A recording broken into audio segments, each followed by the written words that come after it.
Hello traders, intra option trading channel में आप सभी का स्वागत है। तो ट्रेडर्स, आज हम देखने वाले हैं अपना 30 डे चैलेंज का पीएनएल। तो हमारा 30 डे चैलेंज में क्या है, आपको फिर से एक बार उसका रूल्स बता देते हैं।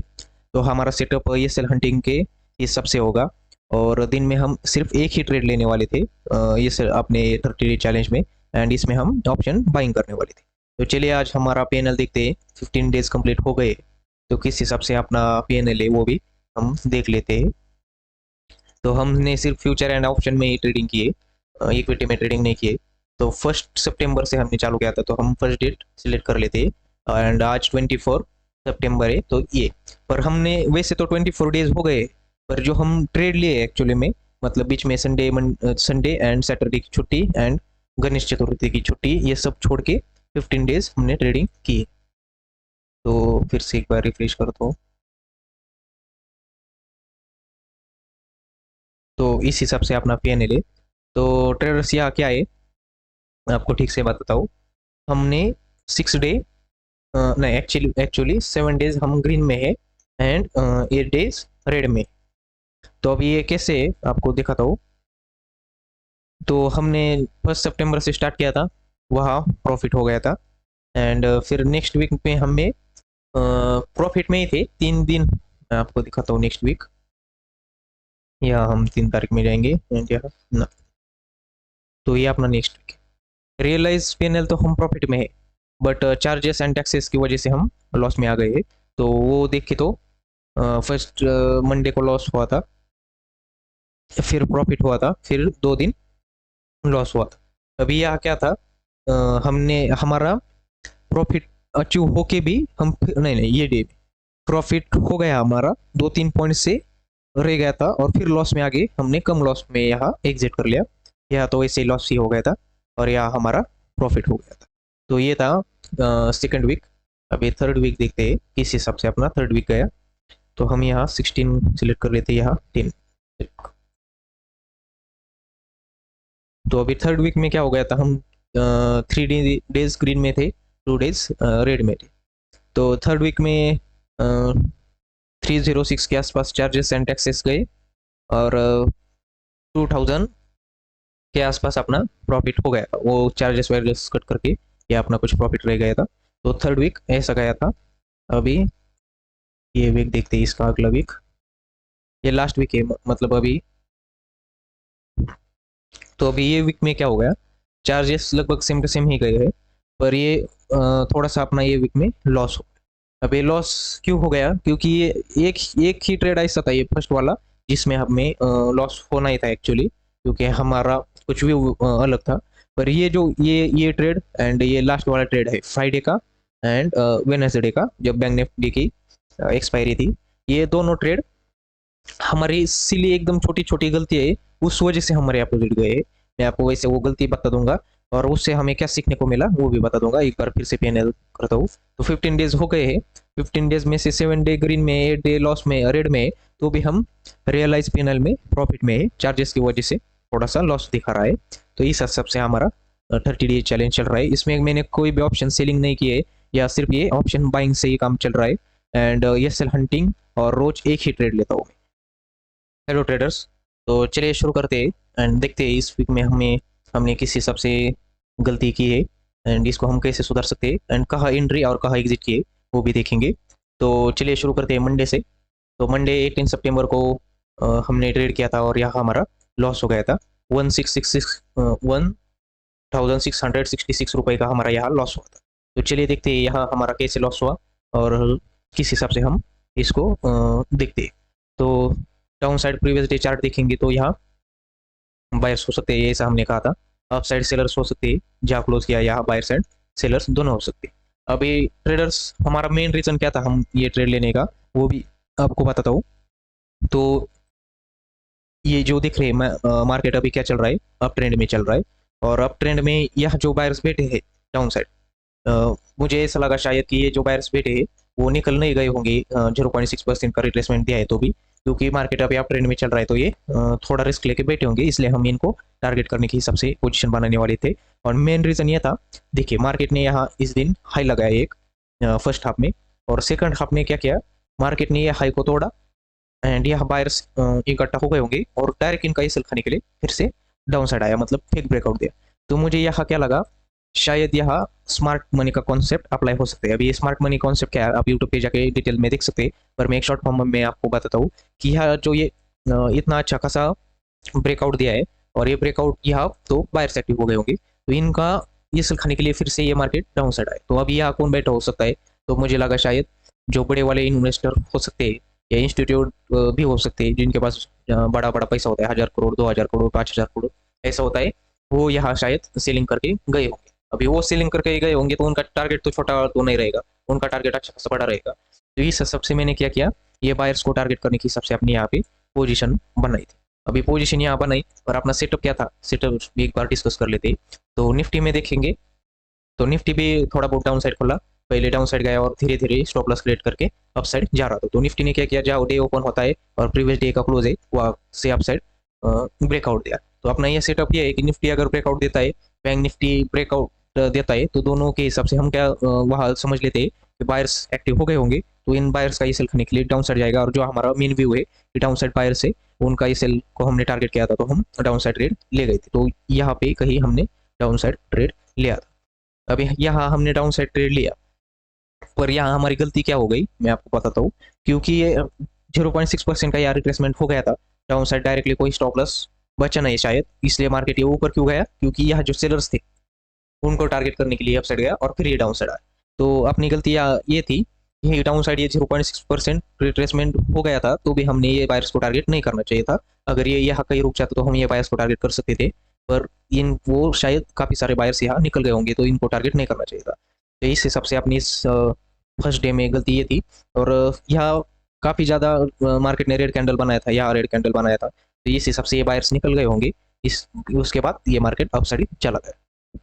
तो फर्स्ट डे ये अपनी गलती थी कि हमने समझ लिया कि यहाँ इंस्टीट्यूशनल बड़ा प्लेयर बैठ गया होगा तो वो मार्केट नीचे लेके जाएगा, ये बायर्स को हम टारगेट कर सकते हैं, पर मार्केट ने वैसा नहीं किया, पहले वो अपसाइड गया। तो अभी ये यहाँ मैंने डबल एरो क्यों ड्रॉ किया है, तो ये मार्केट हमको काफ़ी देर यहाँ बैठाया था और फिर क्या हो गया, अपसाइड का इसने ब्रेकआउट दिया। यहाँ एक आपने ट्रेंड लाइन थी, आपने वीडियो देखा होगा तो आपने देखी होगी, तो ये ट्रेंड लाइन के अपसाइड ब्रेकआउट दिया, इसने ब्रेकआउट दिया और निफ्टी 50 ने भी अपसाइड यहाँ कहीं छोटा यहाँ कुछ ब्रेकआउट दिया था। तो ये ब्रेकआउट के हिसाब से हमारा फिर से सेटअप बन रहा था, यहाँ फिर से हमने एंट्री ली, मार्केट यहाँ तक नीचे आया, हम यहाँ तक प्रॉफिट में भी आ गए थे, फिर से क्वांटिटी ऐड की प्रॉफिट में आ गई, पर बहुत ज़्यादा देर हो गया था एंड हमारा जो रिस्क लिमिट है वो लिमिट यहाँ तक पहुँच गया, तो हमने यहाँ एग्जिट कर ली।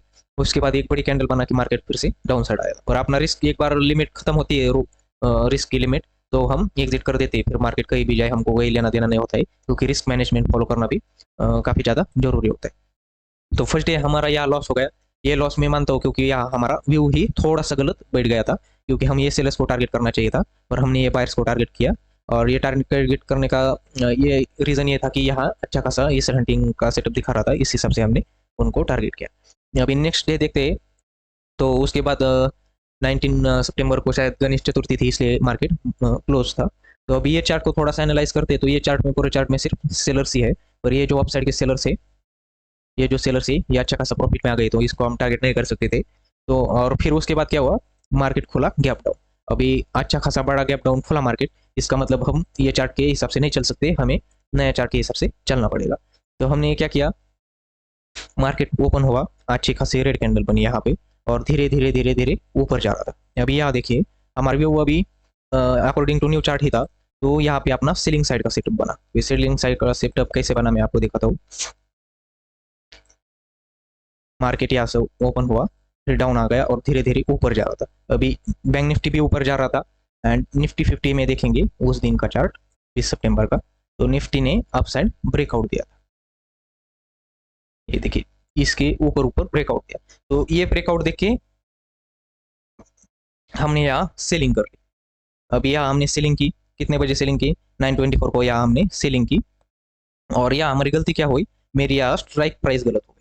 स्ट्राइक प्राइस मैंने काफ़ी ज़्यादा इन द मनी ली थी एंड इसके वजह से क्या हो गया, अपना जो लॉस लिमिट है वो मार्केट इतने से कितना 70 पॉइंट भी नहीं गया होगा शायद, मुझे लगता है। ठीक है, यहाँ से हम देखते हैं 65 पॉइंट में अपना लॉस लिमिट खत्म हो गया, मतलब यहाँ का 65 हिट हो गया और उधर हम अपना 50 पॉइंट निकल गया। तो क्या हो गया, अपना लॉस लिमिट खत्म हो गया। तो हमको यहाँ एग्जिट करना पड़ा। और तो यहाँ क्या हो गया, मार्केट उसके बाद देखिए कितना ज़्यादा नीचे आया। तो हमने यहाँ गलती क्या की, हमने ज़्यादा ही in the money strike price में चले गए थे। पर यहाँ हमने कम से कम at the money strike price में, जब अपना एक्सपायरी होगा बैंक निफ्टी का, तब हम eight the money strike price में ही ट्रेड करना चाहिए। क्योंकि एट द मनी पे शायद 30 या 35 पॉइंट ही फॉल कर गया था, पर इन द मनी में 55 पॉइंट नीचे गए, 70 पॉइंट अपसाइड मूवमेंट किया और उसमें 50 पॉइंट प्रीमियम डाउन साइड किया। तो आज पर मनी मैनेजमेंट हमको तो एग्जिट करना पड़ा। और एग्जिट भी अपना देखिए कहाँ हो गया, राइट, अपना स्टॉप लॉस खाया और इधर से फिर से बैंक निफ्टी नीचे गिरा और नीचे भी देखिए कितना गिरा। तो यहाँ पे अपना व्यू करेक्ट था, व्यू एकदम करेक्ट था यहाँ पर। अपना क्या हो गया, एंट्री भी करेक्ट थी, ऐसी नहीं कि एंट्री गलत हो गई, क्योंकि सेटअप अपना बन गया था। पर यह हो गया था क्या, अपनी स्ट्राइक प्राइस गलत हो गई थी। तो ये भी ध्यान देने वाली बात है। तो यहाँ पे 924 पे अपनी एंट्री हो गई एंड 941 पे अपना एग्जिट हो गया। 1300 के आसपास अपना इधर लॉस हो गया था। तो इसका भी हो गया। तो चलिए 20 सितंबर को दिखे थे, 20 सितंबर का हो गया एक्चुअली। अभी ये डे पे, अभी ये 21 सितंबर। तो अभी इस डे पे अपना क्या तय हो गया था, आपको बताता हूँ। यहाँ सेलर्स थे, यहाँ सेलर्स थे, यहाँ सेलर्स एंड बायर्स दोनों थे, जहाँ पे बैंक निफ्टी ने क्लोज दिया डाउन साइड, बायर्स थे। तो ये बायर्स जो थे, तो अभी ये सेलर्स अच्छे खासे प्रॉफिट में आ गए होंगे। Bank Nifty down side open हुआ तो हमने क्या किया, ये जो बायर्स है इनको टारगेट करने के हिसाब से पोजीशन बनाई एंड पोजीशन इनको टारगेट करने के हिसाब से and according to new chart भी हमने यहाँ पोजीशन बनाई। तो अभी देखते हैं आपने कैसी पोजीशन हो गई। तो यहाँ अभी अपना क्या हो गया, सेटअप बन गया। अभी हम ये बायर्स को टारगेट करने वाले थे, वो तो सुबह ही हमने तय कर लिया था। पर बैंक निफ्टी अच्छा खासा डाउन साइड खुला तो भी हमने इनको ही टारगेट करने के हिसाब से पोजीशन बनाई। और जो यहाँ ये बैंक निफ्टी धीरे धीरे अपसाइड जा रहा था, यहाँ भी अच्छे खासे बायर आ गए होंगे, तो इनको टारगेट करने के हिसाब से हमने पोजीशन बनाई। अब यहाँ बायर्स क्यों आ गए होंगे, क्योंकि यहाँ भी ब्रेकआउट हुआ, यहाँ भी ब्रेकआउट हुआ। और निफ्टी में देखेंगे, निफ्टी में क्या था, एक्सपायरी था इस दिन का। तो निफ्टी ने क्या किया, पहले डाउन साइड फॉल किया था, यह अपना एक सपोर्ट लेवल था, इससे राइट अप साइड यहाँ रिट्रेसमेंट दे रहा था। तो ये जो पॉजिटिव कैंडल बना रहा है, यहाँ भी बायर्स ऐड हो गए होंगे। तो इस हिसाब से हमने क्या किया, इसने रिट्रेसमेंट दिया, ये लेवल के नीचे नीचे रह रहा था एंड बैंक निफ्टी में अपसाइड ब्रेकआउट दिया। तो अभी बैंक निफ्टी में अपसाइड ब्रेकआउट दिया तो यहाँ भी बायर्स आ गए होंगे, निफ्टी 50 में भी बैंक निफ्टी को देख के बायर्स गए होंगे। तो इनको टारगेट करने के हिसाब से यहाँ हमने सेलिंग पोजीशन बनाई और यहाँ कहीं हमने एग्जिट कर लिया, यहाँ हमारा टारगेट अचीव हो गया था। अब यही एग्जिट हमने ये अच्छे खासे रेड कैंडल पे क्यों एग्जिट किया था, एग्जिट करने का रीजन ये सिंपल था कि पिछले 2 दिनों से हमें लॉस हो रहा था। तो लॉस हो रहा था तो इसका मतलब हम ज़्यादा रिस्क नहीं ले सकते थे, इसलिए जैसे ही अपना टारगेट अचीव हो गया वैसे हम ट्रेड से निकल गए। अभी ये 50 पॉइंट का टारगेट अचीव होने के लिए अपने को 161 पॉइंट कम लेने पड़े थे। अब इतने क्यों लेने पड़े थे, क्योंकि यहाँ एक दिन पहले एक्सपायरी हो गई थी और प्रीमियम अपना साथ नहीं दे रहे थे। प्रीमियम एक कैंडल ग्रीन बन गई तो लगेज फटाक से गिर जाते थे। तो इस हिसाब से अपना इस दिन टारगेट अचीव हुआ था। तो इस दिन कोई गलती नहीं थी, पर वही हमने अच्छा लिया इस दिन और एग्जिट भी अच्छे हो गए। और वेडनेसडे को तो आपको मालूम है, अब इस दिन तो बहुत मतलब एकदम गंदी वाली गलती हो गई अपने से। अभी गलती कैसे हुई मैं आपको बताता हूँ। इस वाले डे पे क्या था, अपसाइड सेलर्स अवेलेबल थे और यहाँ सिर्फ बायर्स एंड सेलर्स अवेलेबल थे। जहाँ क्लोज किया वैसे हम मान लेते, मार्केट 2 दिनों से थोड़ा सा डाउन ट्रेड में था। तो अभी ये इस एरिया के जो सेलर्स है हम इनको टारगेट करने वाले थे। मैंने वैसे आपको वीडियो में बताया था 22 सितंबर के।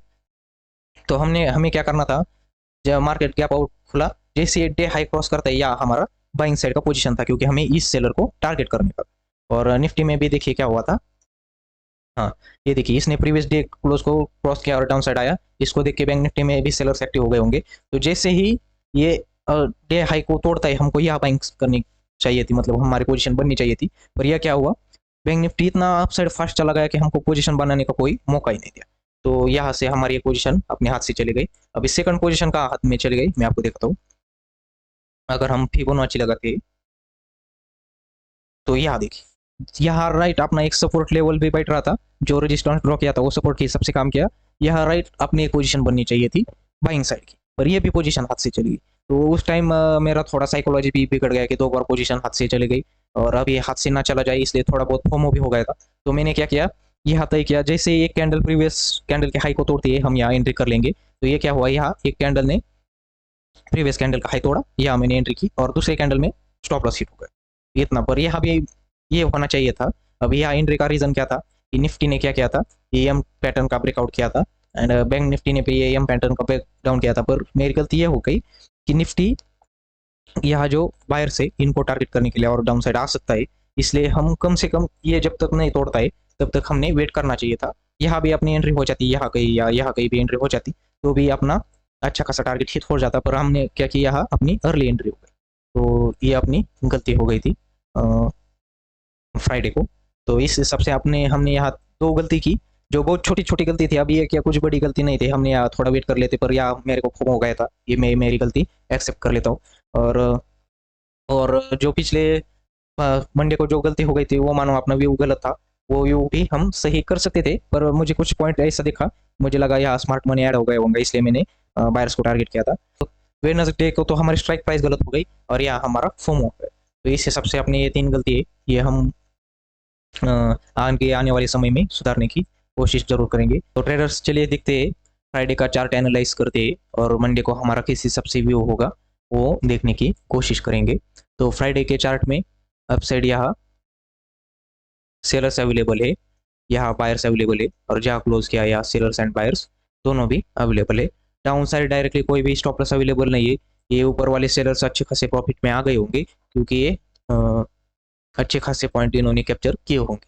तो अभी हमारा किस हिसाब से व्यू होगा, 2-4 दिनों से देखिए तो ट्रेंड डाउन चल रहा है, या डाउन साइड बायर से रिटेल हो सकते हैं, क्योंकि डाउन ट्रेंड में भी इन्होंने कुछ ने ओवरनाइट पोजीशन कैरी की होगी। तो हम क्या करेंगे, ये बायर्स को टारगेट करने के हिसाब से पोजीशन बनाएंगे, मतलब हमारा पोजीशन पुट साइड का होगा।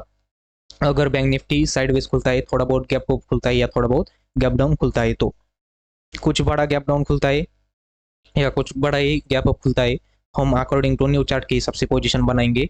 And according to GIFT Nifty, Indian market तो थोड़ा सा गैप अप ही खुलने की कोशिश कर सकता है। क्यों कर सकता है, तो आप यहाँ देखिए गिफ्ट निफ्टी 19702 के आसपास अभी ट्रेड कर रहा है, मतलब अभी मार्केट क्लोज है उनका भी, पर इसके आसपास ट्रेड कर रहा है। और अपना निफ्टी 50 19674 के आसपास ट्रेड कर रहा है, मतलब 27.27 पॉइंट ये अब दिख रहा है। इसका मतलब ये अपना इंडियन मार्केट साइडवेज थोड़ा सा गैप अप या थोड़ा सा बहुत गैप डाउन ही खुल सकता है। अगर यहाँ कहीं खुलता है तो हम ये वाले बायर्स को टारगेट करने के हिसाब से अपनी पोजीशन होगी। तो ये अपना मंडे का व्यू है। तो ट्रेडर्स मिलते हैं मंडे को, धन्यवाद।